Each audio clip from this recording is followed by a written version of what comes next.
Good evening, ladies and gentlemen. For those of you without a watch, it is just after 7. We are going to give just a couple more minutes here to see who else can wander in on this lovely rainy evening, and then we'll get underway. For those of you keeping track, it is 1-1 halfway through the first period, Edmonton and Vegas.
There's some chairs here, Ron. Yep, I'll just put some on the back of this.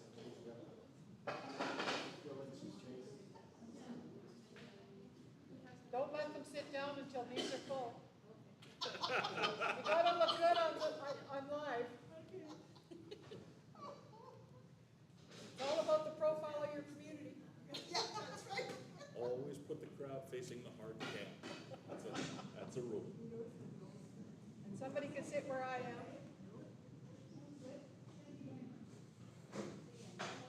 Well, you see, that two words are important because they should have There's gotta, maybe we should have had placards. Windows and doors,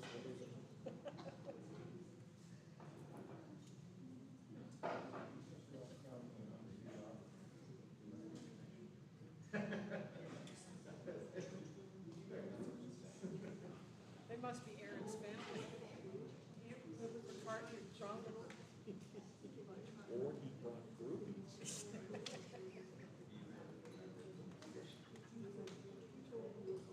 Okay, I guess that's everyone. Ready to start?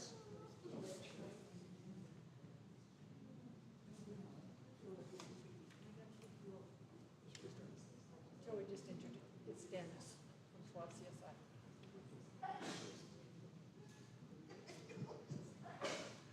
All right, ladies and gentlemen, welcome. Thank you for being here tonight. I'd like to have you draw your attention to Dennis from 12 CSI, who's going to lead us in a land acknowledgement. Hi, everyone.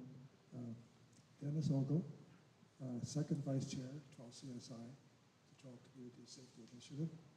And I'd like to take this opportunity to acknowledge the traditional territories of the peoples of the Treaty 7 region in southern Alberta, which includes the Blackfoot First Nation tribes of Siksika, Piikani, Kainai, the Stoney Nakoda First Nations tribes of Chiniki, Bearspaw, Wesley, and the Tsuut'ina First Nation. The city of Calgary is also homeland to the historic Northwest Métis, a to Métis Nations of Alberta, Region 3. Thank you.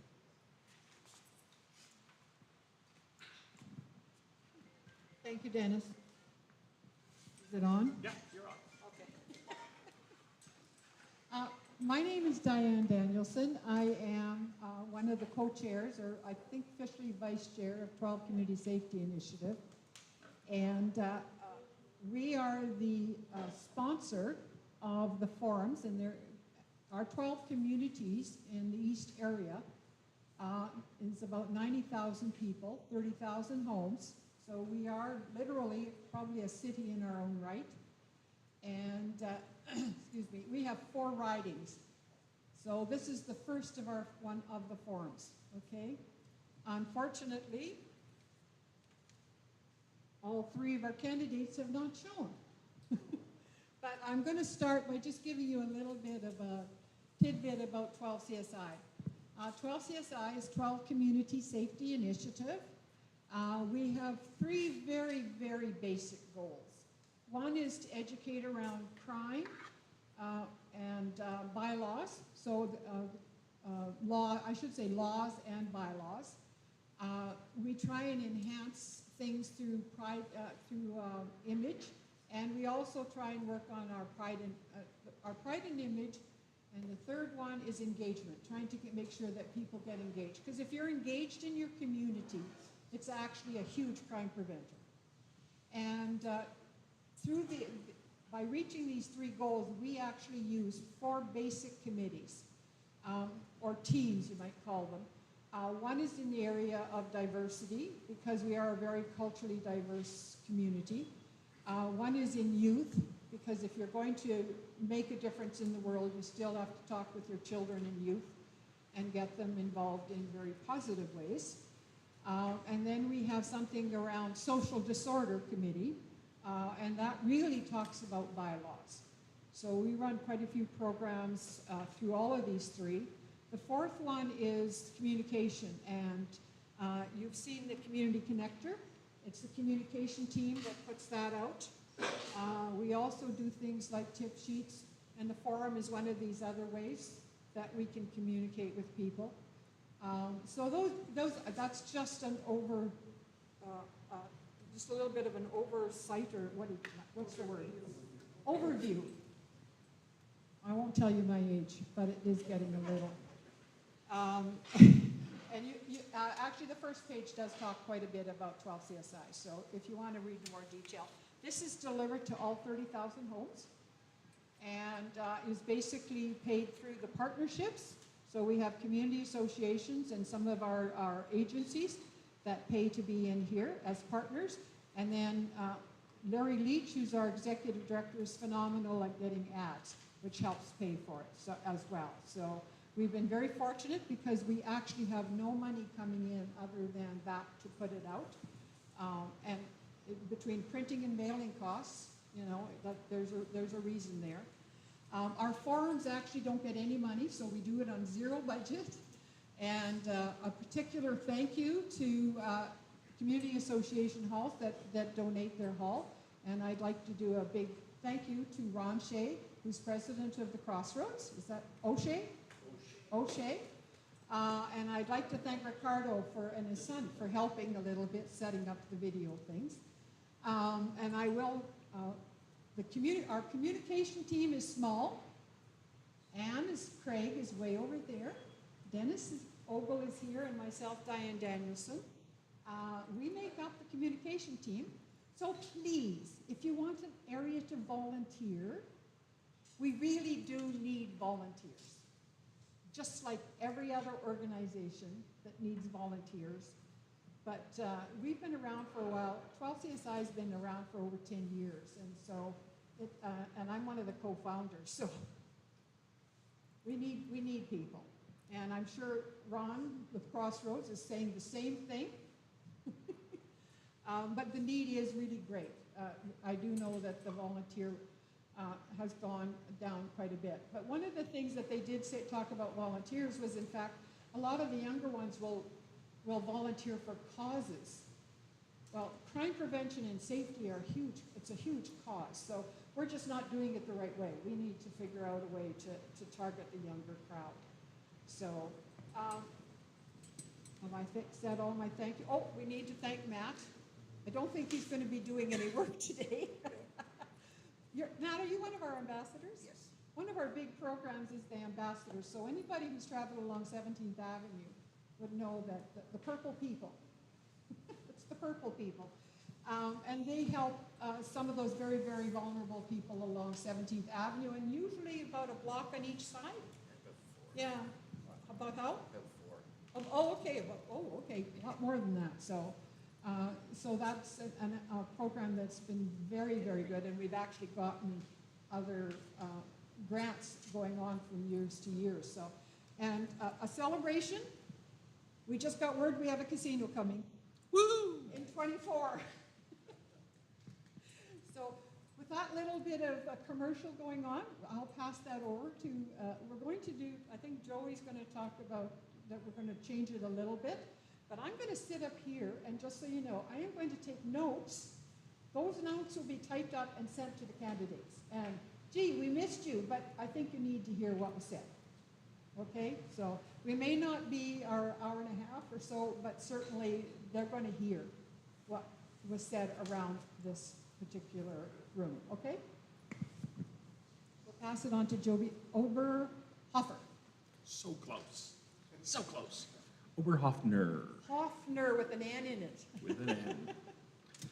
All right. Well, good evening, ladies and gentlemen. Welcome to the All Candidates Forum for the upcoming provincial election here in the constituency of Calgary-Klein, which, of course, as we just heard, is being sponsored tonight by the 12th Community Safety Initiative and being live streamed by our friends at LiveWire Calgary. My name is Joey Oberhoffner, as mentioned, and I'll be your moderator this evening. I'm a small business owner, a proud Calgarian. I write the Enlightened Savage blog, host the Unelectables podcast, and most importantly for tonight's proceedings, I am an undecided voter. Now, we've already done a land acknowledgement. We'd be remiss if we didn't also take a moment to just acknowledge the incredible hardship that a lot of our fellow Albertans are going through right now. Hopefully what's falling from the sky here is falling from the sky up there as well, and they're getting some much needed relief.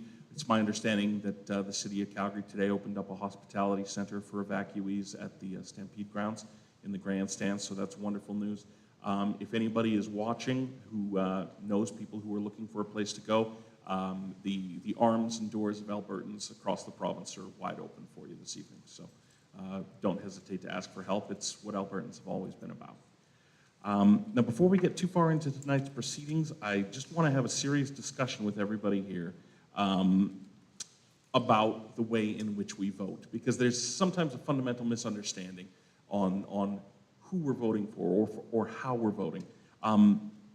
It may be news to some of you, but Danielle Smith is not on the ballot in Calgary-Klein. Neither is Rachel Notley. Neither is Barry Morishita or Paul Hinman or Jordan Wilkie, John Roggeveen, Naomi Rankin, or Jivan Mangat. If you don't recognize all those names, they're the party leaders, and none of them are running here in Calgary-Klein. So instead of focusing necessarily on the leaders of these parties, we need to consider the local candidates, because that is the name on the ballot that you're going to mark an X next to. And names stay the same, but parties can change, or leaders can change. Trust me, I know. I used to be a progressive conservative. I don't even have a party. So it's definitely worth your while, if a candidate does come knocking on your door, to ask your candidate questions rather than just listening to what their leader has to say. Because it's even money. A month from now, at least one of those leaders won't be there anymore. And you may have an MLA and you don't know what they stand for. So it's definitely worth speaking with them. Now, the elephant in the room tonight, obviously, as was touched on already, is that this is an all-candidates forum without candidates. So instead, what we're going to do is we're going to have ourselves a bit of a town hall. I still have some basic categories that we can discuss. My lovely and talented timekeeper, Matt, here is going to keep us on schedule so we can get everybody out of here on time or earlier. And we'll be able to plow ahead from there. But the most important thing that we need to keep in mind as we discuss these issues is that everybody's opinion is equally valid. Okay? Everybody is entitled to their opinion, but not everybody is entitled to their own facts. So with that said, if you feel strongly about an issue, you should feel absolutely free to stand up and speak your piece here tonight. But if you're going to stand up and say, that's actually not the way it is, the way it is, I'm going to ask you for proof, and if you don't have proof, I'm going to ask you to rephrase that as an opinion. Because some things are provable and some things are not. If I let go of this pen, it will drop. That is proven no matter what your opinion is. So with that said, I'm going to talk about the 4 basic categories we're going to discuss.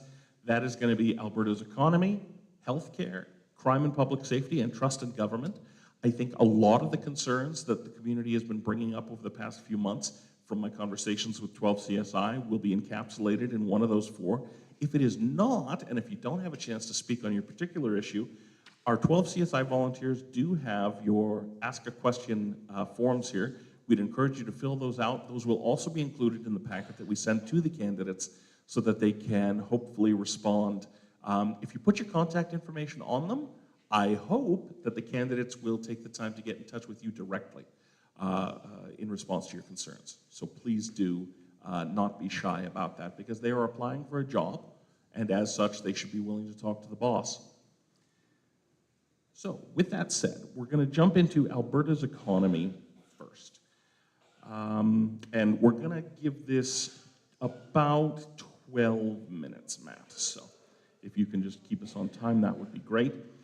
Now, the first question that was sort of concocted in advance was talking about home ownership, which is a problem throughout the city and throughout the province, for that matter.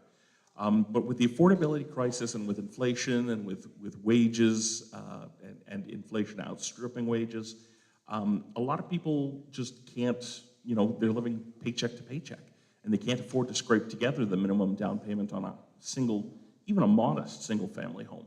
I looked before I came in today, and there are 3 homes, 3 single detached family homes available for sale in the entire constituency of Calgary-Klein.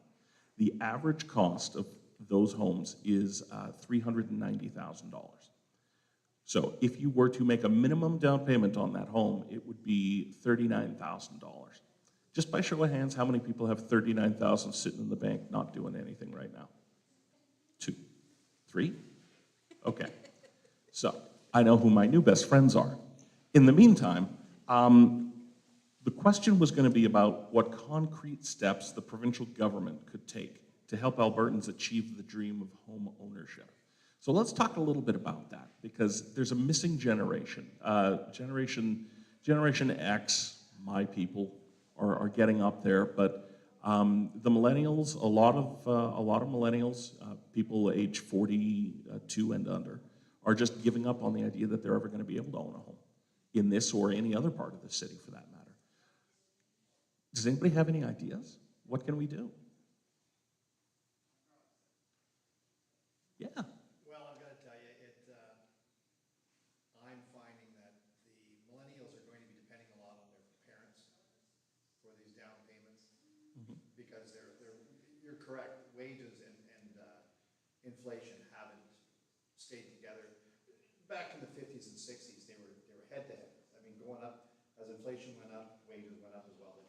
Now, inflation's here, and you're right, wages are still, significantly lower, as the housing market has exploded twice now, 2006 to 2008, and now again, you're seeing it again, now. I've got a bit of an in on it, because I've been a realtor for 20 years in the city. So I've seen it. I've seen it where a large majority of my clients wouldn't have gotten a home today without the help of their parents. And that's just the reality of it. Yet you're right, they can't save that money because their day-to-day cost of living is too high. So. Do you think the province can do anything about that? I don't think, interest rates haven't affected the market, so to do anything about interest rates is a small fix, but you can't go any lower than the 5% down. You go much lower than that there, it causes trouble for their mortgage payments. So I don't know. I don't know what the province could do. Yeah. What about if the province came up with policies or processes that would help with increasing the volume of new houses being built. Would that help? Oh, if you could, we have had phenomenally low volume for the last 8 months. It's been incredible, and that is a major problem. That's what's spiking the prices. Now, you ask anybody who's a homeowner now, and they're loving this market because their house prices are going up, so their equity has grown exponentially. That doesn't help the buyer, unfortunately. So more volume will, start pushing prices down, but every 10 years, prices will come at the ebb and flow of prices. The 60s prices will never come back, or the 70s, or the 80s, or the 90s, and that's just life. We will eventually, the average price of a single-family detached home in Calgary will eventually be $600,000. Right. And that's just because of growth and population growth. But unless you can get builders to build more houses, which they're already flat out right now. I don't see how we're going to. The only way you can increase inventory is if more people put their houses on the market. And putting their houses on the market, the only logical way of that there to work out for both sides is if seniors start selling their lifetime homes and moving in and downsizing and moving into smaller places, then they've got somewhere to go. But right now, there are people holding off from selling their house and increasing our inventory because there's nothing to buy once they sell. Right. So they're hesitating on it. Right. Now, I know a couple myself who are in their 40s. Their combined gross income is $140,000 a year, which, I mean, they're not millionaires, but it's not bad. But they went to the bank and they were told they could get a mortgage for $230,000 in Calgary. Because of the stress test. Right. Now, you eliminate the stress test and you're going to get more people qualified. I mean, that could be one good thing, but that's a federal government. Right. So it's a federal issue, but just so everybody's on the same page, can you just explain in 30 seconds or less what the stress test is? Well, the stress test is that what they wanted to do is they wanted to get people able to qualify for a mortgage should what just happened the last couple of years, interest rates started skyrocketing. So they started qualifying them for, on average, 2% more of what they would basically qualify for. So back in the day when you could get a 3% mortgage rate, they would qualify you for 5. You'd still get the 3 if you qualified, but you had to qualify for 5. So that when today came, and it's 5% or 4.8%, they knew that you could afford that mortgage. So that's what the stress test was doing. The stress test did its job. The interest rates are at 5% right now. Reducing that, cutting that in half would help a lot more people qualify. But then we go back to no inventory. Right. And again, not to muddy the waters, but it is a federal issue as well. Yeah. So when we have our constituency federal all candidates forum, I'll be sure to bring that up. Does anybody else want to speak on the issue of home ownership? Joey, this touches not only the home ownership, but even our home rentals are ridiculous. I'm in a position where I potentially could move to an apartment and rent, but it doesn't pay for me to sell my home at all because the rents are so high. And I sit there with a home that raised 6 people with 4 kids, and there's me in this beautiful family home. Now, rents have certainly been going up at a very high rate, not just in Calgary, but all over Alberta. The municipality with the highest cost of living right now is actually Canmore. So it is a province-wide issue. I guess it begs the question. Some people have brought up the idea of rent caps or capping the amount that rent can be raised, but that would be very much involving our provincial government getting itself into some people's personal finances and saying, look, you own the house, but you can't raise the rents even though the market's going up because we've put a cap or it's controlled rent or whatever. So is that something that the government should consider doing, or are there other better ways to keep rent affordable for the people who can't or don't want to buy homes? Anyone? I'd like to comment on that. Sure. As a homeowner and a landlord of multiple properties,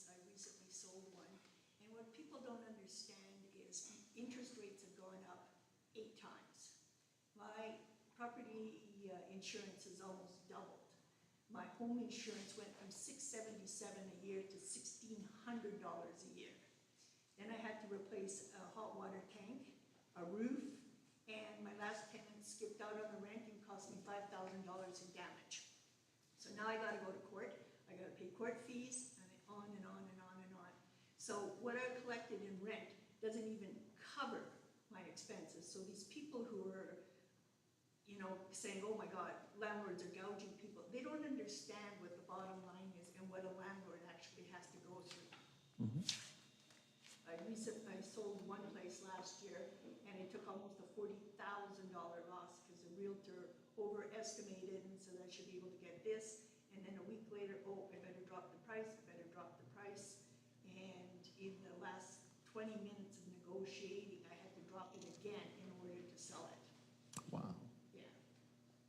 So, like I say, people don't understand what landlords go through. Absolutely. It looked like you had something to say. Say, I think historically, if you look across Canada, rent controls have caused a decrease in the quality of housing.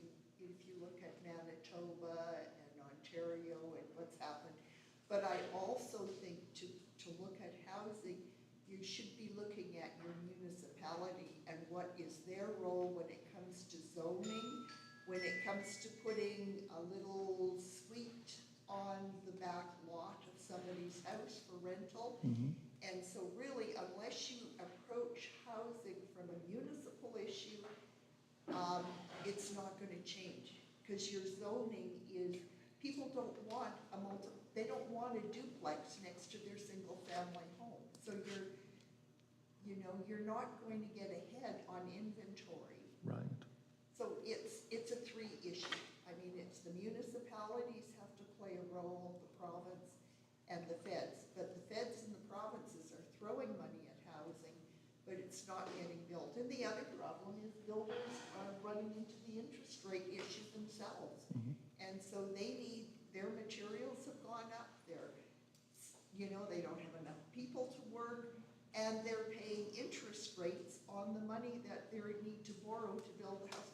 And your zone, to get a development permit takes ages in this city. Right. And that's all money sitting in, the developer it's just sitting there. He can't do anything. So they're paying interest, and the municipality is wondering if the roofs should be blue or if they should be red. Right. So, it's not necessarily a provincial issue. Right. Okay. Thanks for that insight. We've got a minute left, and it looked like you had something to say. I was just going to mention, Mary's got it right. I remember the years gone by where landlords were subsidizing their rent. They really wasn't even covering their mortgage payment, and they couldn't find renters. That's more or less whenever the oil prices crashed and people were leaving this province in droves. So, I get it through both sides, how stressful it can be as a renter, but also as a landlord, just finally recouping your losses in today's market is really what all they're doing. Right. Absolutely.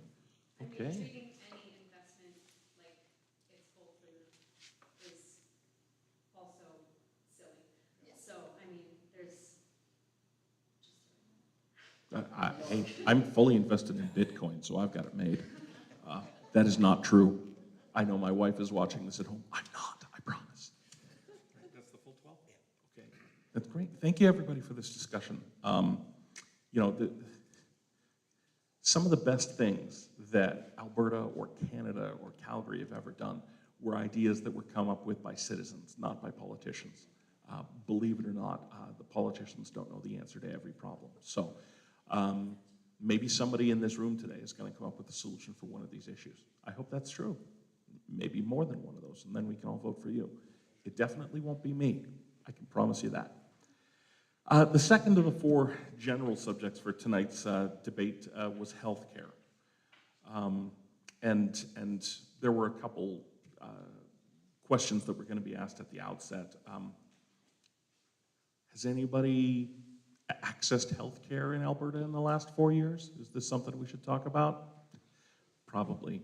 The first was just this basic idea. I think we all as Albertans, as people, have a basic understanding that if I go out golfing tomorrow with, say, Nazem Kadri from the Calgary Flames, and we both tear our MCL, that Nazem is going to get flown down to a clinic in the States and his MCL is going to be fixed by the end of the day, and that I'm going to have to sit on a wait list maybe for 6 months. I think we're all sort of at peace with that reality. Nazem is a millionaire, and I teach music. So there's a big disconnect there. But do we think that it would be appropriate to explore the possibility of having situations or clinics in Alberta where somebody with means, like a Nazem Kadri or somebody with a very robust private health plan, would be able to go and get that work done within the confines of the Canada Health Act? That is something that has been pitched in this election. Or do we tend to think more, look, you get on the public list and you wait. That's just how it is. Wait times are always long. It's just a question of whether they're long or longer. So what do we think? Is there a solution there, or anyone? I agree with having the private clinics. Okay. Please, instead of having Calgary go to the States, keep the money local. And it'll help with the local economy. Yes, I understand that there's misconception. I hear a lot on the radio about pushing not leave, bashing Smith about privatization, but I remember when we paid $88 a month for healthcare, Mm-hmm. and then that was removed. And so to me, if these millionaires are going to the States, it doesn't make sense. We should be keeping the money local and investing in the local economy. Okay. Yeah, not everybody can afford it, but, Right. maybe scaling it. Right. And using it to help offset some of the long list things, right? Mm-hmm. That it's not just for the millionaire, that it would kind of be, I want to say 3-tier, where, if you don't have a millionaire or somebody who can afford it, help offset some of the long list and kind of work it in that way. Right. Can we all agree that no matter what the solution is, we need to get rid of these flimsy paper healthcare cards? It's kind of embarrassing. It looks like something I printed in my basement. What else? Other thoughts about the healthcare? Yes. Well, I can appreciate what you're saying, Eric. It's number one, if you can afford to get out of the line, get out of the line. It shortens the line. It moves people up quicker. If we can keep that money, though, in Alberta by not letting them go to California or Vancouver to get those operations, great for us too, because that's job creation. Because whatever their facilities are going to do, hopefully we've got local nurses and practitioners that are going to work there. I'm in favor of privatizing only because the people that have the money are going to do whatever it takes anyway. So let them do it and shorten the line. I have a question. Sure. If people with money and means are going to do it, and they're doing it, right? Buddy's going to get They're flown. doing Yeah. It was a sport reference I didn't understand. He's a hockey player. He's very rich. Oh, good. Sport. Then is it safe to assume that it wouldn't really affect our lines? Because the people with the money they're already leaving, right? Like, if I'm a millionaire and something happens, I'm not going to play this game, right? I'm just going to go to Vancouver, I'm going to go to the States. Mm-hmm. So half of the argument, I understand, keep it local. But the other half of the argument where it's like, oh, but it's going to shorten it's not going to shorten our lines. No. So half of your argument I understand. The other half I feel like has been completely unanswered, right? Because the people with means are leaving, so it's not affecting the line, so there still needs to be a solution to that. But then why cannot someone of more So, you know, I personally know one person who's had all her medical stuff done in the States because of, well, whatever the reason. But, and she has the means to do it. But why don't we have an option? And there are other countries in the world where moderate people, modestly income people, do have an access to two systems. Why can't we have that here? I mean, it doesn't make sense that there are some things, maybe not major things, but like knees and hips and stuff like that. People spend months in excruciating pain because there's such a lineup. And if they say, okay, you know, I'm not going to take this money and go to Hawaii, I'm going to put it to my operation, why can't they have that option? Now, it's a You know, fair. I mean, it doesn't have to be people who are wealthy. They've always left. Yeah. But, It's a fair point. I think sometimes the question that is raised in conjunction with this larger discussion is, where are these doctors going to come from? Right? Are they going to come from somewhere else and start working in Alberta, or are they going to stop working at the Peter Lougheed Hospital and start working at their own clinic where they can make more money? And who's going to then perform the surgeries at the Peter Lougheed? Just Bottom throwing line that is out there. often staffing. Because even, I mean, we've had EMS, we've been given, what do you call it, the ambulances, nobody to staff them. Same within in hospitals, and I don't think we use our hospitals very well. I mean, if you talk about 24/7 care, but there's things not being used 24/7. It's all because of staffing. But if you set the staffing issue aside and to do a knee operation in the hospital, you turn on the big lights, you do the overhead, you've got all those overhead expenses in running a hospital. But if you have a little clinic down the street, they can pop out knee operations like no tomorrow, and their overhead is different. It's different to do a knee in a hospital than it is to do it in a little clinic. And if you look at many of the European models, they're all public health care, but the knees, you just pop them out. You can do That's them like the overhead. eyes. The eyes. They Good do that example, we do cataract surgery. We've done it for 100 years that way. But we And- did have a private hospital who did the hip and knee clinic, and it actually got us caught up. But they didn't make any money, so they left. Well, we've done cataracts for years that way. But they also stop when they run out of public money. Well, yeah, So they I'm saying, do no, X but number, it and then is- all of a sudden, no, so no. then you gotta wait anyways. No, I'm saying you use the public money.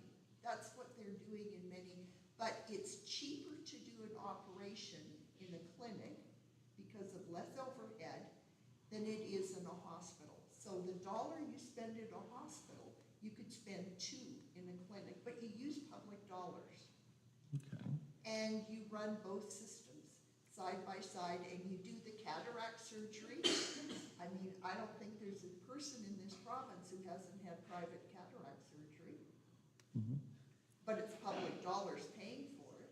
Right. Well, there's another important element of healthcare which often gets overlooked that Canada has never had single pay government funded for, which is dental.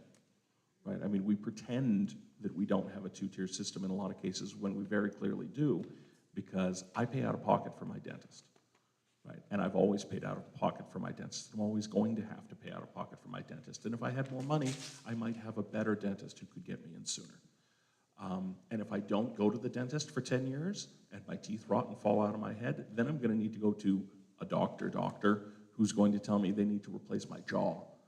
Right? So it's an aspect of healthcare that we pretend isn't healthcare. We pretend it's a frill, but it's not. And the federal government just introduced a program for dental, but it's based on a means test. So they say, we will cover your dental if you make below this amount. If you make between this amount, then you will cover 20% of your dental. If you make above this amount, you'll cover your whole thing. Right? So that's a 3-tiered system right there for dental, as opposed to the 1-tier system, which was you're on your own.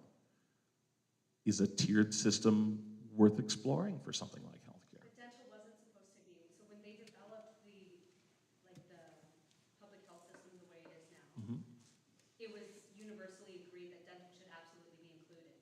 the only reason it wasn't is because they didn't have the dental infrastructure to facilitate it across the country. Okay. And so they're like, oh, let's put a pin in it, we'll go back to it, and then they didn't.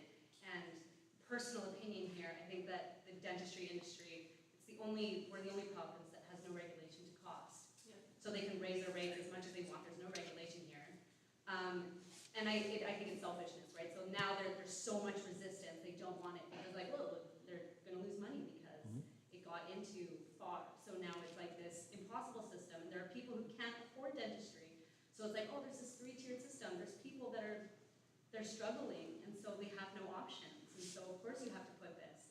And so this is the concerns that a lot of people have when we talk about diversifying healthcare, is because there's no perfect system. So in my mind, the question is, how do we protect the most vulnerable? Because they're the ones who are going to suffer at the end of the day. You know, like when we're us sitting in this room, we're probably all pretty privileged. We're pretty lucky. We're not the ones that we're worried about right now. You're all going to be okay. Right? So when I'm looking at all of these changes happening, and I'm like, there are people that are way more vulnerable. Who's looking out for them? How is this going to affect them? So the dentistry is tricky because it was supposed to be covered. They were supposed to come back to it. They didn't. Now we're all. Right. Yeah, we've got about 2 minutes left, so please. Low income Yeah. and seniors, they are covered. Their dentistry is covered. Oh, that's good Not to know. seniors. I'm a If you're senior, low enough. my dentist isn't covered. You're a senior? But a low-income senior Low-income is. senior. Okay. I mean, I know that we could talk probably for days on healthcare alone, but just on what's been brought up so far, we've got about a minute left if anybody wants to add anything else, or we can move on. I'm going to do a plus because Sure. I had a husband with a lot of medical issues, like lots. And when you're in the system is phenomenal, absolutely phenomenal. I'm a senior, and I have to say that I go to a clinic, and I think there should be more clinics because I do have access to that preventive work. Whether it's a psychologist, a nutritionist, or whatever, I have access to that. And we need more clinics. But again, it all goes down to making sure that some of the staffing is there. But I have to say that I'm very well looked after. My husband was very well looked after. My background is in nursing. So I was one of the fortunate ones who actually know what questions to ask. I'm always amazed. I feel so sorry for people who just don't even know what questions to ask. Because the help is out there. And and thank goodness I don't have to wait for my knees and hips are still okay. Well, Ask her over there. and thank you for that note. I mean, yes, once you're in the system, our system is fantastic, and there's somebody very special in my life who gets to ring the bell after her last radiation appointment tomorrow. So she's very much been enjoying the world-class care that we have to offer. Some of it's around morale, too. I really, any of the first responders, I mean, their morale really took a hit during COVID. Really, they were the heroes, and then all of a sudden they weren't. And I really feel sorry for that. All right. So thanks for that great discussion, everybody. We're going to move on to the third of the four general subjects for tonight, which was crime and public safety. Now, 12 CSI obviously is a safety-focused initiative, and they're the sponsor of this evening's forum. So hopefully the candidates have some really good thoughts around safety and that sort of thing. And this first question is going to stimulate some discussion, I suspect.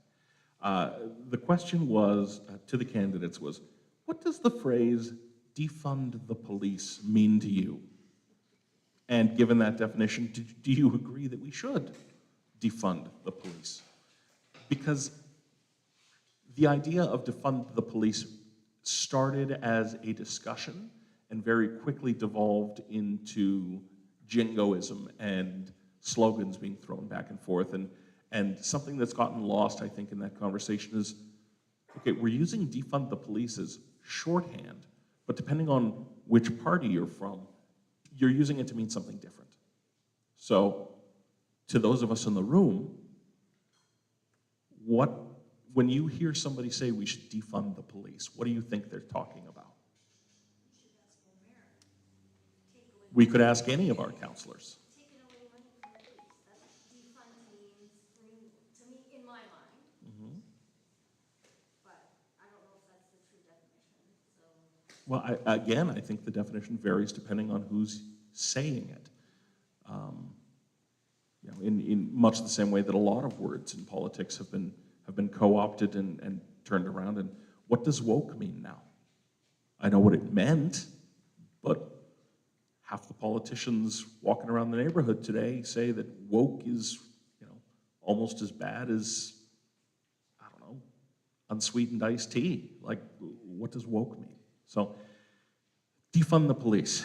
We've got one definition, which is to quite literally give less money to the police, which I suspect dictionary-wise is very accurate. That is accurate according to the dictionary. Okay. So I just looked it up, it is accurate, and I would disagree with removing funding from the police. I think Okay. it's an integral part of the city, especially if they're trying to clean up areas, they're trying to build offices into housing downtown. Well, we need to make sure that the downtown is a safe place for people to go, and so you have to invest in that. So defunding is not going to help, so I think it's the opposite of what we should be doing. Okay. Does anybody else have a thought on what defund the police means? I think you're right. I think it started as a discussion point. Yes. Get that kind of stuff going. I can offer some insight into what the other side of the equal sign was originally. Originally, the suggestion was, and it began in the United States and worked its way up here, was that you would give less money to the police and instead spend that money on specialists who were qualified to deal with certain circumstances so that the police weren't being sent everywhere for everything. So for example, if you had a situation where you needed a psychologist, you would send a psychologist, not a police officer. If you had a situation where you needed a social worker, you would send a social worker instead of the SWAT team. So the idea was that you were not that you were just taking the money and saying, no, police bad.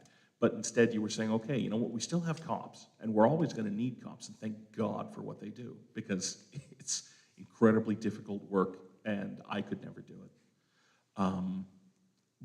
But you would also have specialists in different fields that would be able to solve problems in a way that two cops in a car maybe couldn't, because when all you have is a hammer, everything looks like a nail. Given that definition, which is not a definition anybody ever has time to give because everything's done in 30-second clips now on TikTok, is that a bad idea? Because just because I explained it doesn't make it a good idea. It could be a terrible idea. I'm just asking. Take the example for just what happened in Edmonton recently. Those two police officers shot dead. The same thing would have happened to a social worker or a mental health worker because he was planning on ambushing somebody. So Right. it really didn't matter whether it was a police, social worker, caseworker, they would have perished also. Right. I think that situation, even with they would have sent the cops anyway.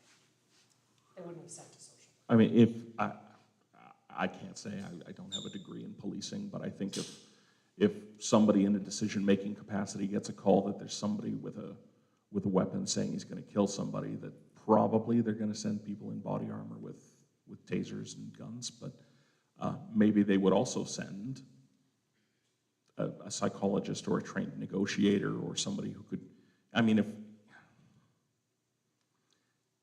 if somebody is bound and determined that they're going to shoot at a cop, they're going to shoot at a cop. But if it's a situation where there's opportunity for negotiation or discussion, maybe it can be avoided. The one that comes to mind for me always is the gentleman in the airport in Vancouver, right, who the RCMP showed up to, and a few minutes later he was dead. And the particulars of that situation, he was a Polish immigrant. Or he wasn't an immigrant, he was just here to visit, I think. And what he needed was a translator, and what he got was a taser. So. I think in this situation, I actually think that the media has done a lot of harm. Because in fact, in a lot of the states, the whole issue around police is enforcement. So when they said defund, they actually meant defund and bring that money, reallocate it to other resources, because their whole premise is enforcement, enforcement, enforcement. Canada has a totally different method of doing it. So we have much more money spent on crime prevention to begin with. It would be nice if the police could fund 12 CSI. And we have asked people about funding 12 CSI. And we have a system like in Calgary that I know more of, that we do have almost like mini SWAT teams that have social workers and psychologists and that sort of thing. And we're in District 4, and they're often the pilot of some of these things. My daughter happens to be a police officer, and so when she goes to a call, and I'd say in the majority of it, it has to be the police who are at the call, because you do not know what's behind that door. Mm-hmm. And so, I wouldn't put anybody else in it. It would be a police officer. But she says that, for instance, if it's domestic violence, they are then referred to a unit that's actually more familiar with working on solutions around domestic violence. We have a lot of resources in Calgary that a lot of people don't know about, and I wish they did, because I think the harm that's coming from the media from the States would be much less. But we just really don't know. The average citizen really doesn't know what our police do. I mean, we're very thankful for our resource officers with 12 CSI, because we're very close to the resource officers, and they can do a lot of mediation and all kinds of other preventive kind of work. Mm-hmm. But we need that known. Well, that perspective is important, because the question of privilege was brought up earlier, and certainly I'll acknowledge my privilege in this case. I've spoken to maybe 3 cops in 10 years, right? You got a ticket, eh? I got a ticket. I got a ticket. My taillight was out. But, there are people who every day have to deal with this situation, or people who are stuck in domestic violence situations, who are relying on the police to come. And the question just is around, is there a better way that we can do this? Or is what we're doing the appropriate way to do it? I know down in the States, the police are less a service and more a force. And you see military gear and military equipment being used in people's homes. And I hope that we don't necessarily see that up here, but as the bad guys get bigger and badder, the good guys need to do something to keep pace, unfortunately. Which brings me to the next subject, and I'm actually going to ask Matt to reset the timer for this one, because the security and the public safety issues are really the core reason why 12 CSI holds these forums. And this is directly related to what I just was speaking about, which is gun violence in Calgary, which seems to be on the rise. We hear statistics that maybe it's not as bad, but I mean, the reality is, just from what you look at in the front page of the paper and you see on the news, it's like there's a shooting every day now, sometimes multiples. Is there anything the provincial government, anything one of these 3 candidates can do on May 30th, I suppose, to help curb the spread of violent gun offenses in the city? I mean, the talking point, right, the toss-away line is, well, it doesn't matter what laws you pass because the bad guys will find out, you know, they're going to break the law anyway. But, I mean, we can't just throw up our hands and say, well, I guess there's nothing I can do then. I'll just hope the bullet goes a direction other than the one I'm in. Does anybody have any bright ideas? Any solutions? Gun violence specifically. I think they need to invest more in mental health. Invest more in mental health. Because I think a lot of it stems from mental health. And I don't think mental health is getting as much support as it should be. I think, especially coming out of COVID, everybody's burnt out. Volunteers are burnt out, you know, nurses, doctors, police, like, most of us are burnt out coming out of COVID. Like, I don't think a lot of people talk about that. Now, COVID affected everyone. And I think everyone deals with it differently. And I think, you know, mental health is a good part of all of us. I mean, like, we're all diverse. We deal with things differently.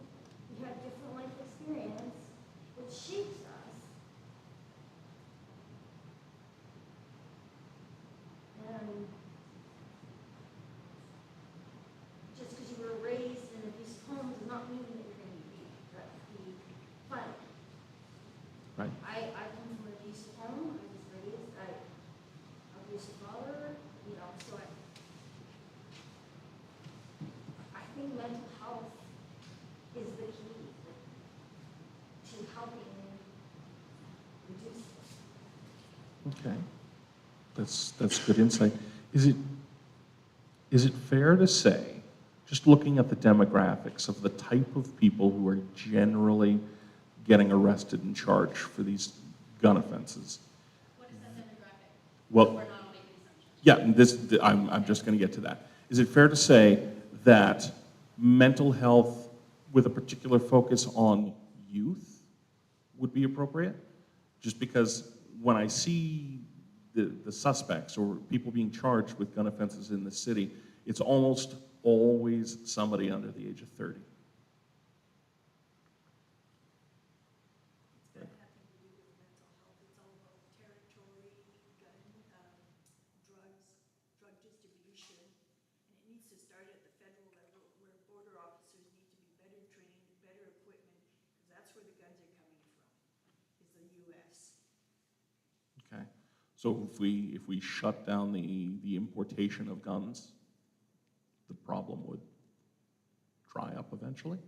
Not eventually, no, they'll get them from elsewhere, but they need better equipment, better training to detect firearms. Okay. And mental health may play a very small part of it, but it's all about territories and who wants to rule what area of drug distribution, so they've got to curb, you know, the drug dealers and things like that, because that's what a lot of these crimes are over, is drugs.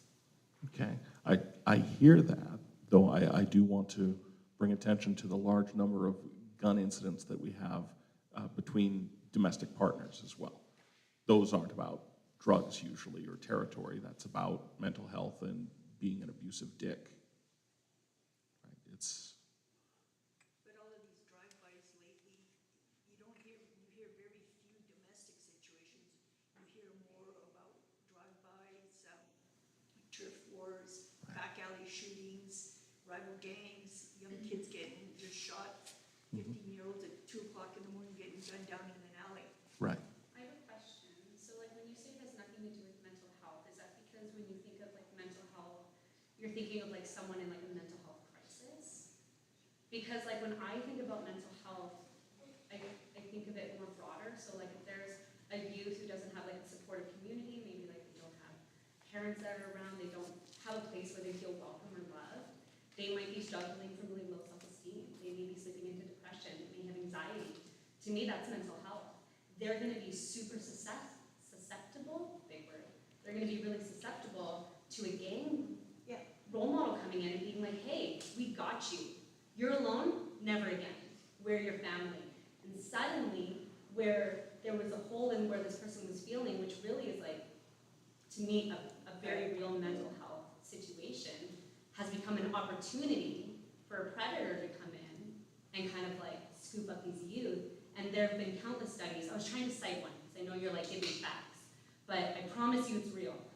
One of the biggest proven ways to lessen gang violence and to lessen gun violence is to invest in youth, in programs, after school programs, and make sure that these kids have a place to go where they feel loved and safe, where we can start to see those mental health almost like symptoms before they become illnesses, maybe, as a way to look at it, right? Like, you know, I get a headache when I eat a lot of sugar. That might become diabetes one day, right? I can treat it now. I can start to feed my body a little bit better so I don't get diabetes. I can start to like make someone feel loved and safe. So I'm just curious, because you're saying it has nothing to do with mental health, Oh, I but didn't I say think you're that. saying, I didn't say nothing. okay, sorry, I misheard you. Yeah. I mean, maybe it's both. it's certainly a fair point, and I mean, citing the study notwithstanding, I do know colloquially, I can't cite the study either, but similar problems in Nunavut were dealt with around addiction and around violence on reserves through investment in things like organized lacrosse leagues and things, right? Like mental health doesn't always necessarily just need to be somebody sitting down with a counselor. It can just be giving kids something to do. And to bring it to like our local area for these people who didn't come, we have almost no facilities for kids in this community. I have 2 kids, and it's infuriating that they don't have a basketball court. That's not at a school, and even the school ones are garbage. We don't have anything. We have like 17 baseball diamonds. Don't get me started on how many there's not enough facilities. There's one playground in Vista. Sorry, there's 2 playgrounds in Vista Heights specifically. Mayland has a little bit more. There are so many children in that community. Low-income families. You can look at the stats on the city of Calgary. It's very, very highly populated. There's nothing for them to do. That's municipal, Yeah. So, well, I'm just That's not- saying, like, unfortunately. Yeah, but sometimes the province can come across with funding or create situations in which private companies can be encouraged to make donations. I know that my brother lives in Mackenzie Lake, and they've got a playground every 4 blocks, and a lot of them have corporate sponsors. Yeah, but it's the community that has to ask for the money. Right. And it's been different over the years, because at the beginning, we didn't have quite the same issue working with the developers, so it depends on the age of the community. well, as too. we're looking at crime increasing, specifically in youth, like I was just at the Cornerstone, I forget what it's called, you know, everyone's not making it home. Youth Center, thank you. You know, and they have a police officer that goes there regularly, and he specifically, it's like they're targeting kids. These gangs they're targeting children right now. So like this is an imminent threat for like all of our communities. So I don't know, to me the solution is investing in youth 100%. You should know that, because I'm a senior, I know about FCSS funding, because senior centers get it. But there are a lot of youth centers and youth organizations that get family and community support services money. That is a combination of province and the city. That money has not increased in 12 years. Not sure why. That would be a good question to ask the eventual MLA for this area. Like to me, for example, like there's budget increases and people are saying, well, like, oh, there's crime, we should give more money to the police, right? Look at all these things we need. I would wonder what that money might be better spent as a reallocation to overlap with some of the conversations we're having. Because to think that anything is isolated, and it's kind of like our bodies, right? Like, if you're eating a lot of sugar, getting headaches, you get diabetes, infect your foot, I don't know, eyesight, definitely. I agree with your statement about the youth. And I'll talk about, because I was used as a child. I then went to an abusive relationship, and because again, I didn't feel loved. an outlet to go, didn't have the support. And so it is important. It took me a long time, and I still struggle every day because it's a struggle, a battle every day, you know, to do that. So I know from personal experience, and I also have teenage daughter who's competitive soccer, and we do not have enough sports facility in the city of Calgary. Edmonton has better sports facility than we do.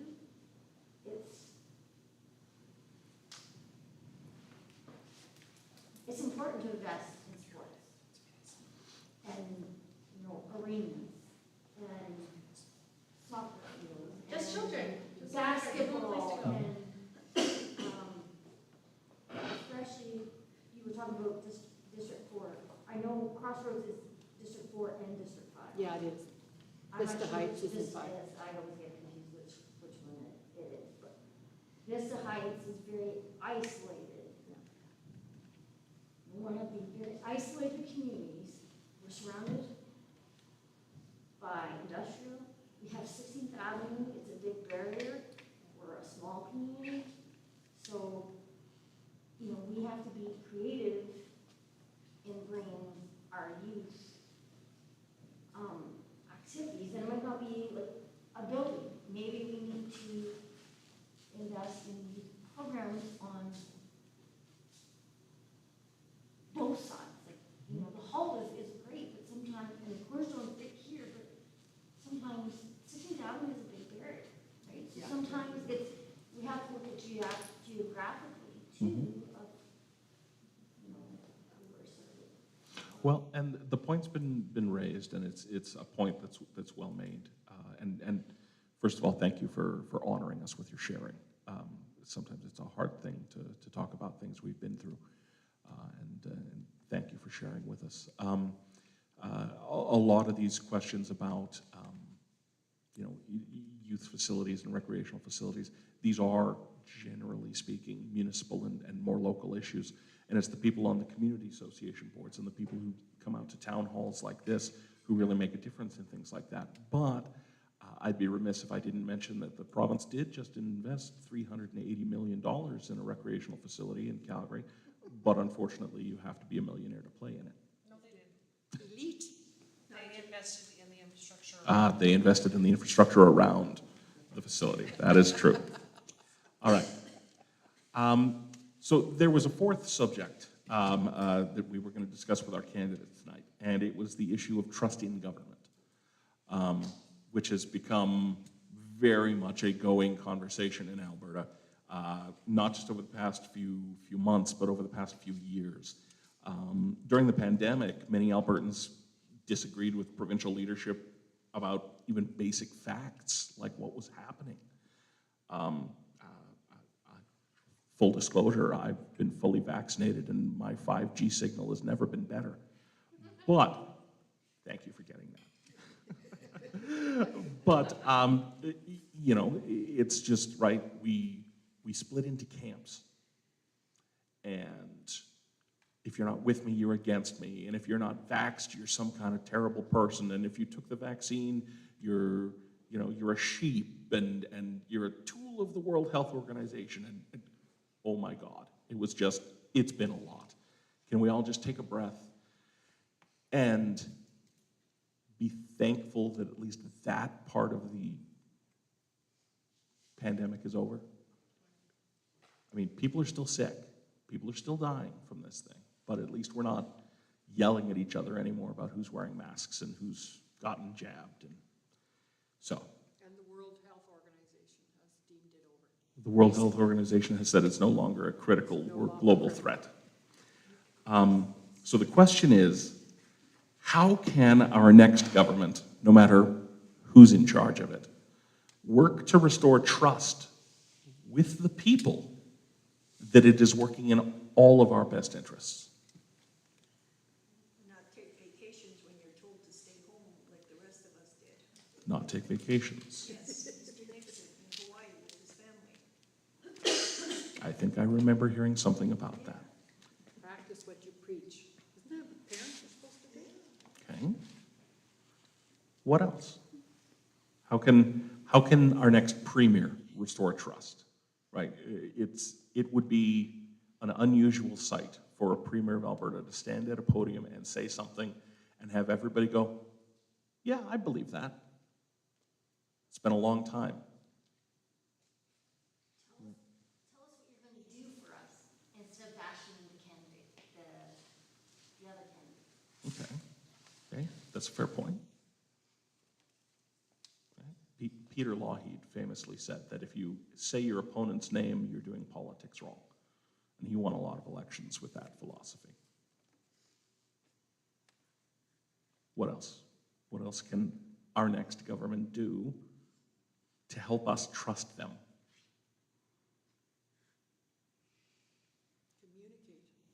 Communicate.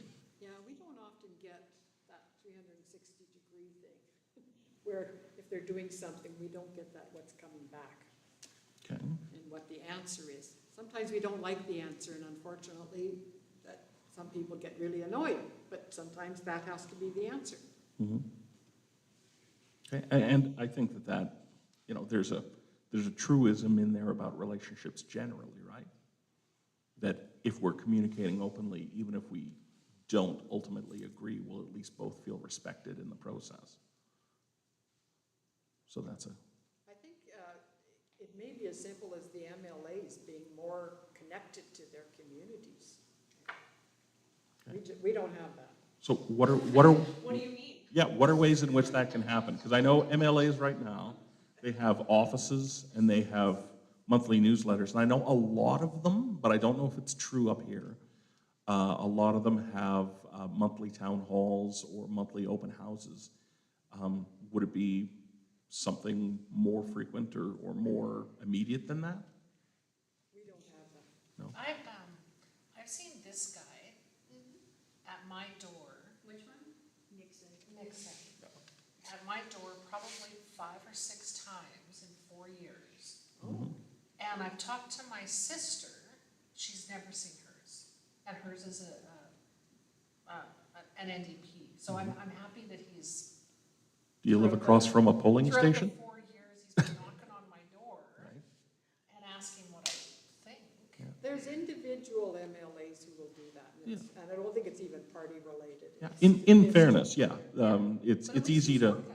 it's easy to paint everybody with a brush, but it's good to hear that you're getting your door knocked on. Yeah. Like That's he a didn't- lot better than some people. I was happy that he didn't get elected 4 years ago and Mhm. not, like he was still wondering what I cared about Right. the next year, Yeah. not just now. Right. Does that make sense? Yeah. That's a rarity, just so you know. Yeah, in a lot of places, Well, that's why I asked. nobody goes for the long walks until the red drops. We saw an open house in one of our 12 communities, but in 4 years, it's never been an open house ever, anywhere. They do rely sometimes on their Stampede breakfast or something, so there is some connections I there, never go to that stuff. you know? But a lot of, because I was in politics, the connection was often to organizations who then connected to, other, and I sit on 5 different organizations, and I've never seen I don't care what the leaders do. Any- I care what any- my MLA is doing. any active politician getting involved. Mr. Nixon was at my door last Thursday, Good. and I had a lengthy conversation with him. Good. Why he's a no-show at so many things. And what did he say? Oh, he said his assistant Romy is the one who's supposed to be at community events, at AGMs, board meetings, and he said he was going to have a discussion with her on why she hasn't been at anything, so. Did you bring her Hawaii? No, I brought up a few other things, I forgot all Didn't about he go what. to Hawaii alone though, or just with his immediate family? Because I thought that we had, and I don't care what anybody's opinion is, really, but I thought that we could only, because my mom died, so I can only spend it with one family member.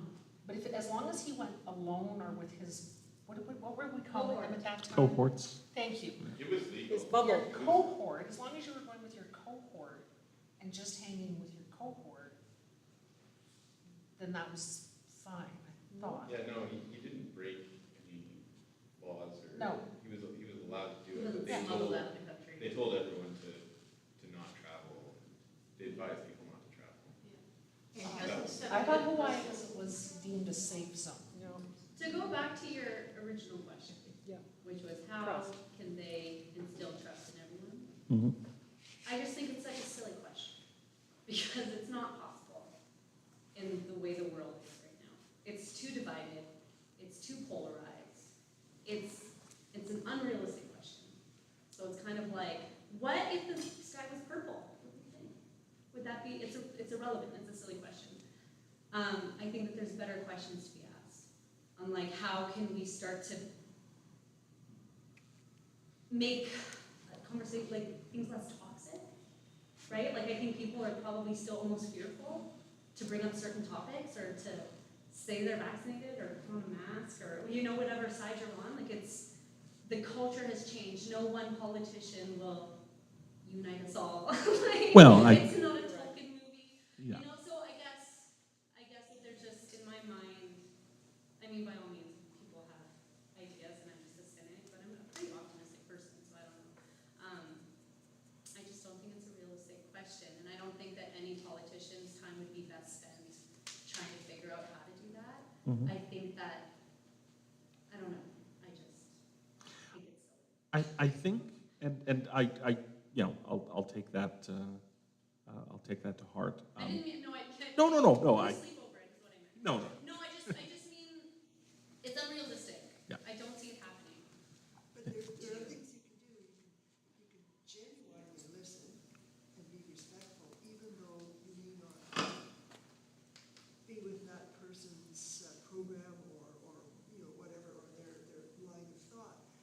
But you can listen and try to at least put yourself in their position, figure out why they're coming from that point. You don't have to immediately, listen and be respectful. And if you make a mistake, admit it. We used to have one politician who did that.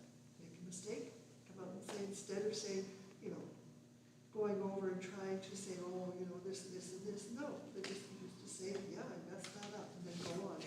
Yeah. A certain amount of honesty like that. Just integrity. Just Integrity. we want integrity from our politicians. Again, I don't know if it. It's hard to say from ourselves, but Yeah, and we had another comment here. I think going back and trying to learn from our mistakes and what happened over the last 3 years. I don't know if people are asking those questions right now. Mhm. We all went through a lot. And I don't think that's being asked. Okay. In all aspects, health, politics, finance, everything. Isn't there an inquiry or something going on? Well, there is, but even in that, there's, the public can't seem to agree on whether it's a legitimate inquiry or not because of who's running it. So no matter what the inquiry comes up with, half the people are going to be mad. It's a good point. I mean, right,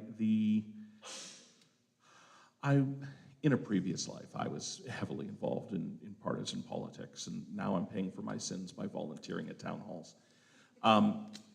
But I recall a time not that long ago, at the risk of sounding like an old man, it was less than 15 years ago, where we had a premier who, when I went to bed at night, I knew that he probably wasn't going to be making the decisions that I wished he was making, but I trusted that he was making decisions based on what he thought was best. I wasn't wondering, is he making decisions because an oil company executive told him that he'll get a bigger donation next election cycle? Or is he doing that because he wants to be prime minister one day? And that, like I say, that wasn't that long ago. So I think it's possible to have leaders who you don't agree with, maybe even leaders who you don't like, but who you can still trust. Maybe not to do what I would like, but at least to do what they think is best. I think politics has changed. Yeah. I think in the 15 years of the polarization, there's so many different things have just kind of accumulated in a different culture. fair point. I always think that, when you're looking at the two big parties, Liberal and Conservatives, they were all very centrist. Yeah, And then all of a sudden, it's like, okay, let's. yeah. Well, in a lot of ways, it's an echo of what's been happening in Europe over the past 20 years, right? It just took longer to get here. And then it made its way south before it made its way up here, but we're seeing that increased fragmentation and polarization making its way here. I like to think that my fellow Canadians can get that reined in because we're rational people most of the time. Okay, thank you for those thoughts. There was one further question that we're not going to have time to get to. We can't really discuss it anyway because it was specifically for the candidates. But this was the question. Over the past 9 years, we've seen MLAs change parties, parties change leaders, and parties disappear to be replaced with new parties. As our elected MLA, how can we trust you'll focus on working for us instead of whatever new party or leader comes along? So, if you happen to have a candidate on your door at some point during this election, maybe ask them that question. Because I think we all accept on some level that whoever loses this election, their leader's going to be gone in a month. So now if you have an opposition MLA, they're going to stand for whatever their new leader stands for, maybe? Or maybe they'll be consistent and they'll stand for what they told you to your face at your door. It's certainly worth asking the question. Because I have a lot of friends who voted for Allison Redford Progressive Conservatives who ended up with Jason Kenney UCP MLAs. And they didn't get a chance to have a say in between. So, with that said, that was it for sort of the pre-written questions. We did have a few of the questions submitted in here, and one in particular that really caught my eye was questions around the wildfire, because it's certainly topical. The rappel units, the helicopter attack teams that go in and fight these forest fires where they're starting, fight these wildfires where they're weakest. That program was canceled several years ago by Premier Kenney and his cabinet. And the question here is, how much did the government save by canceling that? And is there a possibility that that program would be brought back? I think in light of what we're seeing up north, there's probably going to be general agreement in the room that we would like to see firefighters able to do their jobs. But it does beg the larger question around emergencies as a whole. I mean, it's impossible to be prepared for every emergency because by its very nature, an emergency is something that we can't easily handle. Right? If we had 5,000 firefighters standing by, we would eventually get a fire that would require 6. But should we invest more in our emergency services? Both, at a local level with respect to things like EMS, but also on a provincial level with things like forest fire officers and forest firefighters, and things like sheriffs or municipal police services. What's the feeling on that? I mean, there's always more money to spend, but is that the best thing to be doing? Yes? I think, right now, whenever oil prices are where they are right now, and no one's using the word boom, but it's booming out there right now, due, unfortunately, to a war over in Europe. The coffers are full, and they're getting fuller as the prices go up. Utilize the money properly, put the money where it's needed, because it's here now. Take advantage of it. We can save till tomorrow. Well, tomorrow's always going to be here because it was an issue, 3 years ago that needed addressing. So, right. But can we spend boom money on salaries? Because when the boom's over, we're going to have to let those people go, right? Maybe not necessarily salaries. But it's things like you're talking about, the reenact that service for these fires, because the money's here now. Okay. And that requires training, the one you mentioned. It requires a great deal of training. But if you take a look at the retention of Alberta Wildfire, both my children are in Alberta Wildfire, and that's my question. This year, they had 2 people come back out of 40 because they're not paying them proper wages, they don't respect them, and they've all gone elsewhere. Last year my son went to Revelstoke, this year he's in the Yukon. And they're bringing in people from Ontario because they cannot get anybody from Alberta to come back to these units. Right. Because they're defunding everything. Not only did they defund the rappel unit, they've closed down lookout towers, they've canceled air bombers. So, you know, they've got to start treating these people with respect and acknowledging what they're actually doing. You know, everybody's going, oh, you know, they didn't do this, my house burnt down, this.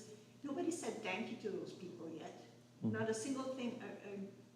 I watch Global, I watch the national news, CTV. Nobody has said thank you for putting your life out there and worrying about the long-term repercussions on their health, breathing that smoke in for 14 and 16 hours. My daughter's boyfriend, he worked till 2 in the morning. They phoned him at 4 o'clock in the morning to get up and go to work again. You know, his name is Levi. He answers the phone, hi, Matt here. He couldn't even remember his own name. He's so exhausted. And they're expected to get up and go again.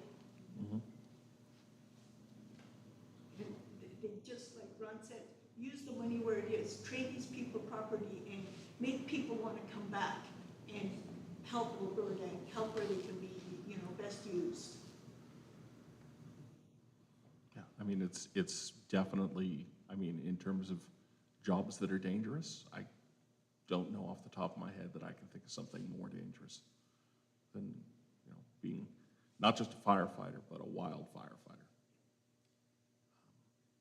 Like I could show you guys pictures that my kids have been sending me that will just absolutely bring you to tears in fear.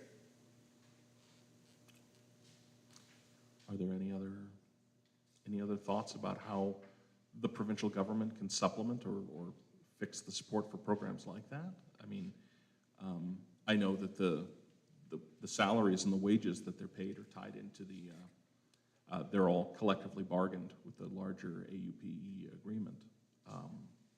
So if wages are an issue, is that something that needs to be looked at? Reopening that agreement, or I don't know when the current one is good until. It might be time anyway.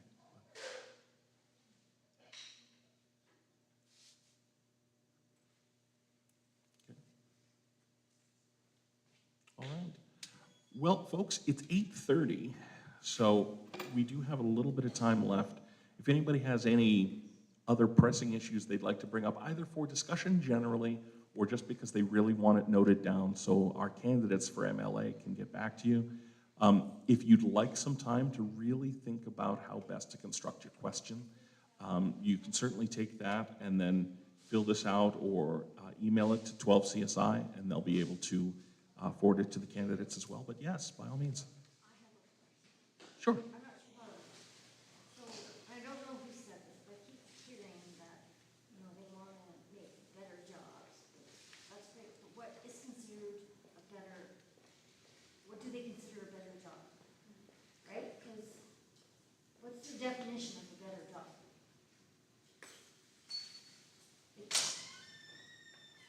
Do they consider, okay, a waitress is making minimum wage, giving them $1 to them, is that, you know, a better job? Like, what do they, what? Right, do they want to create more jobs in certain industries, or do they want to raise minimum wage, or do Yeah. they want, like, be specific? Yeah, be specific. How are you going to help?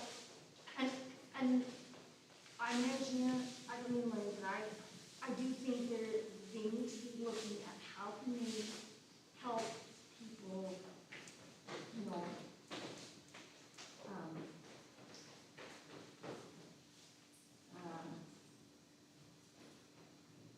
what's the word I'm looking for? You're But on the we'll right track. probably get ahead. Or Yeah, get ahead. Look And, at the high vulnerable communities.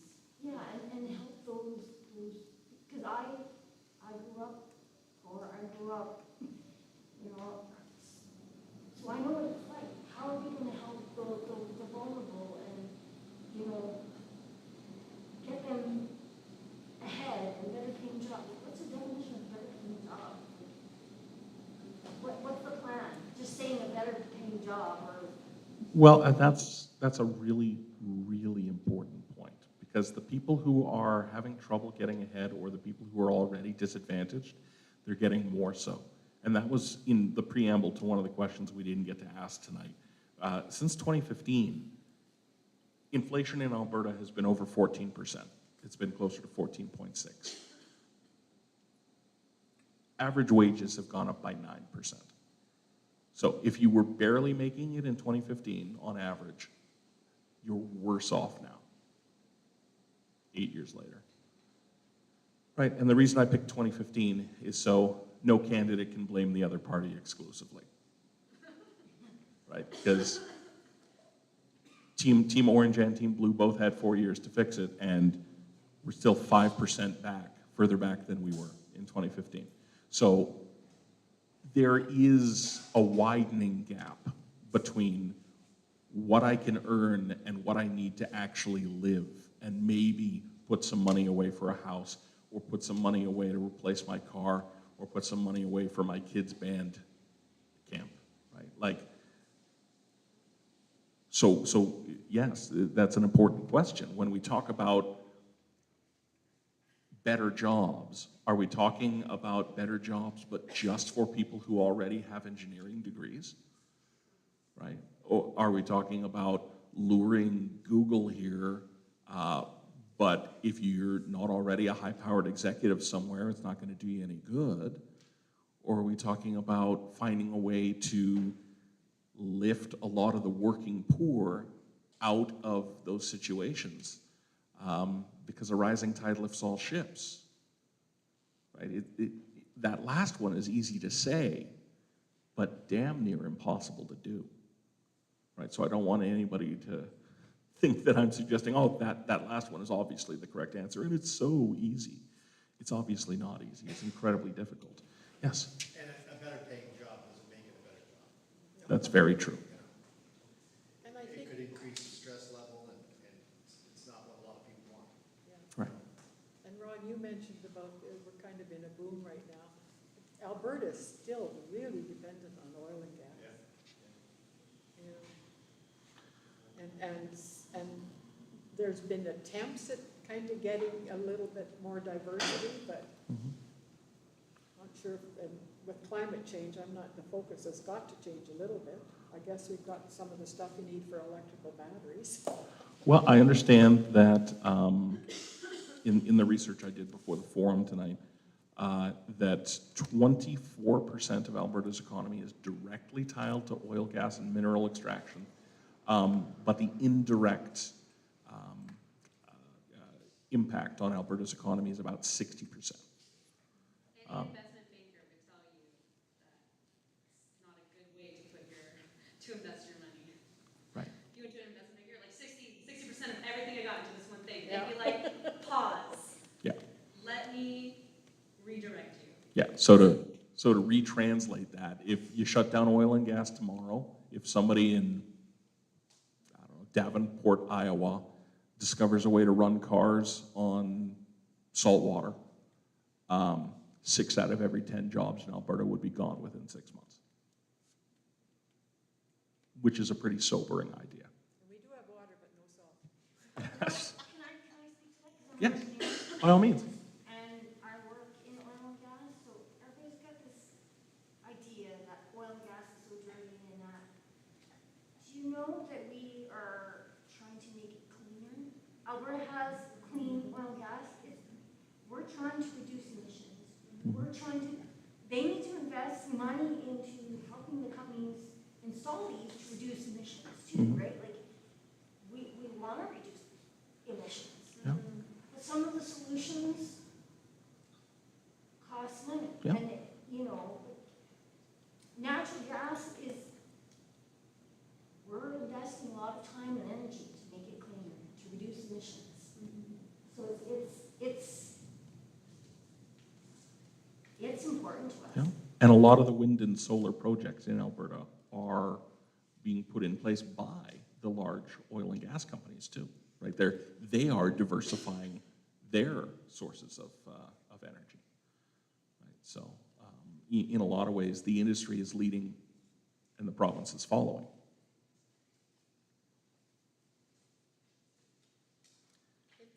any other? One issue that actually hasn't been brought up is the whole issue of public education. Education, minor subject area, but sure, let's speak on it.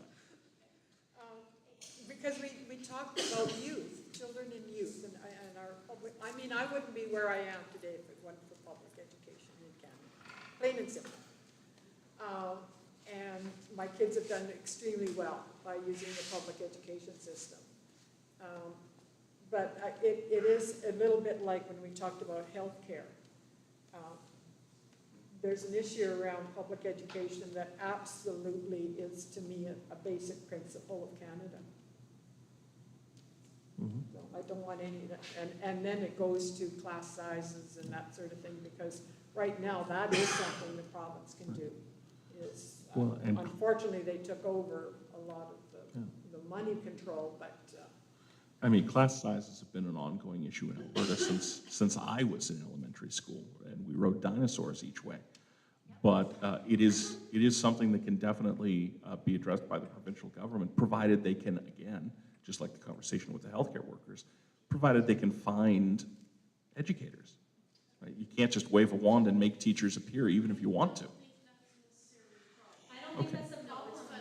Yeah, I know 10 teachers easy off the top of my head that are no longer teaching. And is the issue that the salary isn't high enough, or that the funding around the classroom is insufficient? And it's just, because I'm friends with a lot of teachers as well, and they just melt down. It's not that their paychecks aren't large enough in the case of my friends, it's that students are coming to school hungry with not enough funding to get textbooks. they're overwhelmed in the classroom more than the funding. I hate to speak for my friends, but from what I can remember of the conversations we had, it had way more to do with the quality of their work environment and the treatment of them. So, Okay. And I think there was I'm citing a study, I can't remember, I'm sorry. But there was a study done, and it was saying overwhelmingly people would rather make less money and be happier at work. Overwhelmingly. So I think you're right in that it wasn't the money, it was more about the support or the lack of. They need the support services. And that's not even talking about the two big issues that came up in education over the last year or so in the province, which, in addition to the everyday issues like class size and that sort of thing, but I mean the curriculum rewrite. As a province, right, we've just been at each other's throats about whether or not it's appropriate to learn about Jason Kenney's grandfather in music class. And the other side of it was, I mean, God help me for even bringing it up, but charter schools, right? Everybody seems to have an opinion on charter schools. Some people think they're fantastic and my kid would have fallen through the cracks without them. Some people say it's a second tier, it's opening things up to, take the best teachers and put them somewhere they can make more money, and there's no public oversight, and my kid can't go to one of those schools.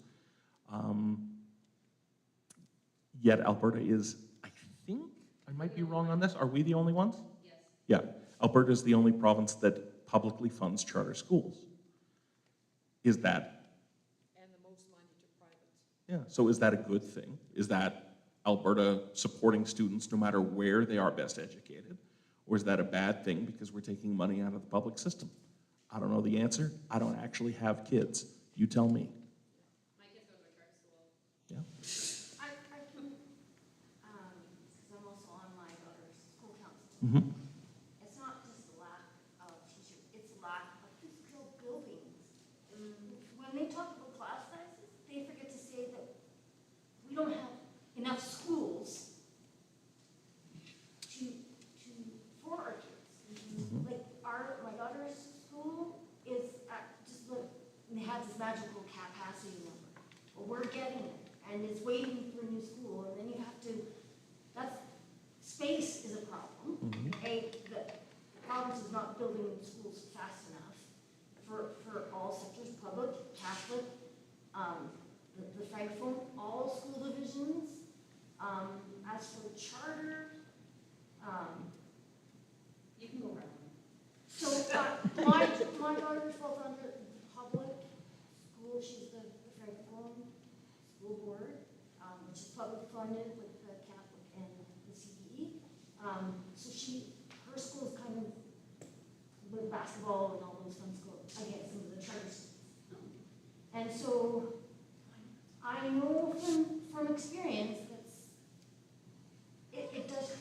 a tiered kind of thing, because they're probably could find that they're playing in these charter schools, and these charter schools are like, well, we're better than you, kind of attitude, right? So, and then the private kids, well, we're better than you. So it has created kind of a tiered in kind of social status, is that the right? Yeah.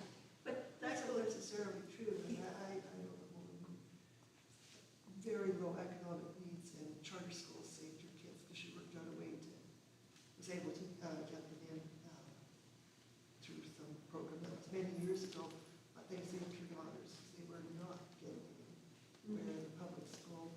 And another friend of mine, hers was more of a faith-based thing, but I have nothing against them. I think, you know, we should, I don't know where it is, but maybe it's in the States or parts of Canada where you have funding for the child, and the funding follows the kid no matter what school he goes into. And what's that number based on? I don't know what that, you know, I don't know. Because then there's like the argument of, like, oh, like all schools should be equal, right? But it's not, right? No. Like we have taxes, so then certain areas are gonna have better schools. Okay, so my kids go to a charter school, they go to an art school, so they lose at all those 4 things. So your kids do better than mine for sure.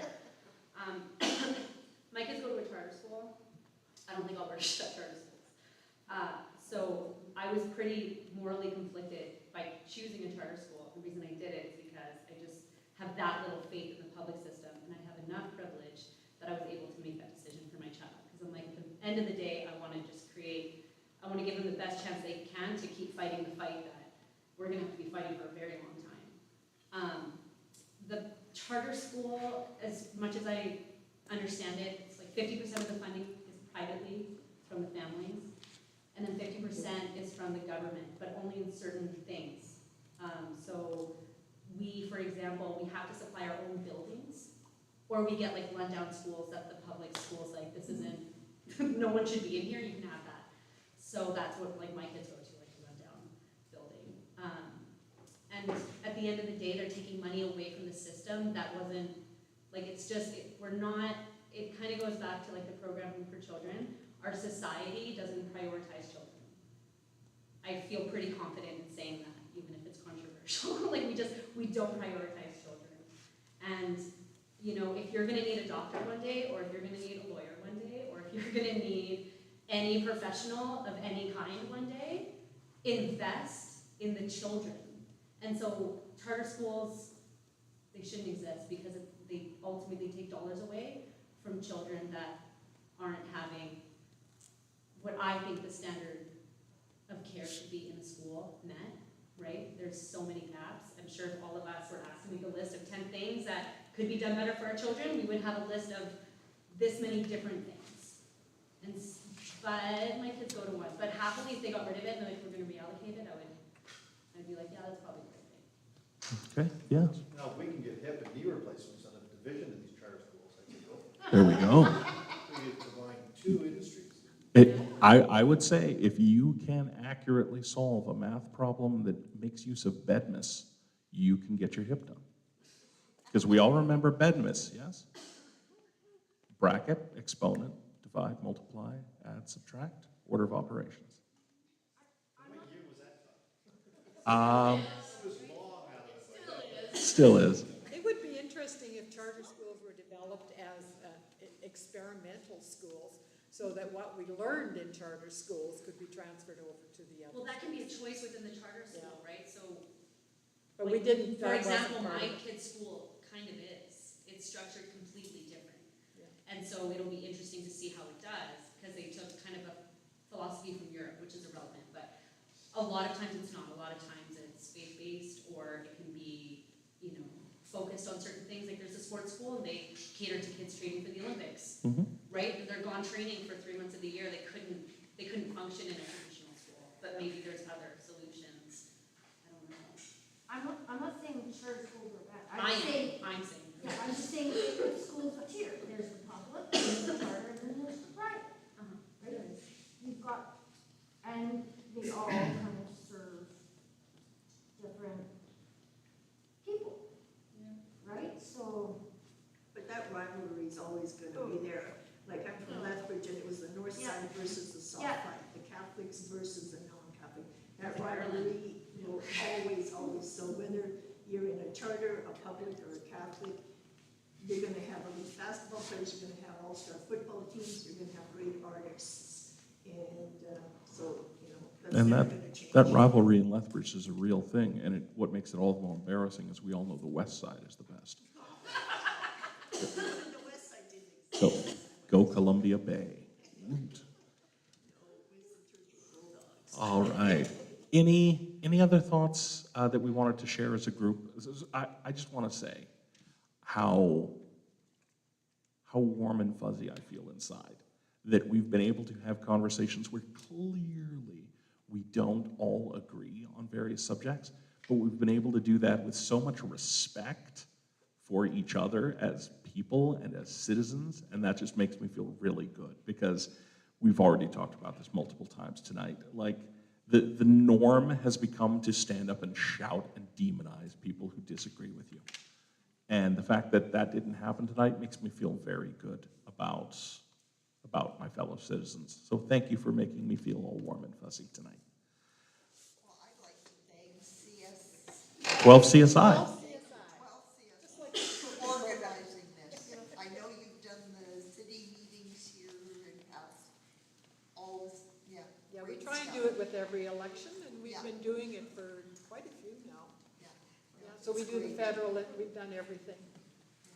So, and usually at the city level, of course, there's a lot more candidates. But they at least turned out. Yes. There is that. And I'd like to even apologize on behalf of the 12 CSI because the writ dropped May 1st. Yeah. We had the location set in place. We had to go ahead and just do it.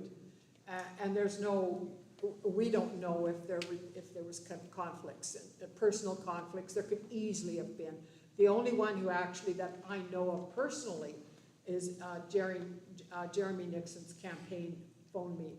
But we did have some miscommunication because I know that Larry got some, Ann got some, somebody else got some feedback. And it was just because, so we could be potentially to blame, so. It's easier to blame them, I think. It is easier to blame them. And, the only conflict I potentially had, turns out was not much of a conflict because 4 minutes into the third period, Vegas is winning 5-1. So just as a reminder to everybody, advanced polls open on my birthday, Tuesday, May 23rd. Election day voting, May 29th from 9 a.m. to 8 p.m. And more information on where and when to vote can be found at elections.ab.ca. Thank you for coming out tonight. You can vote today if you have special permission, then go to the polling office.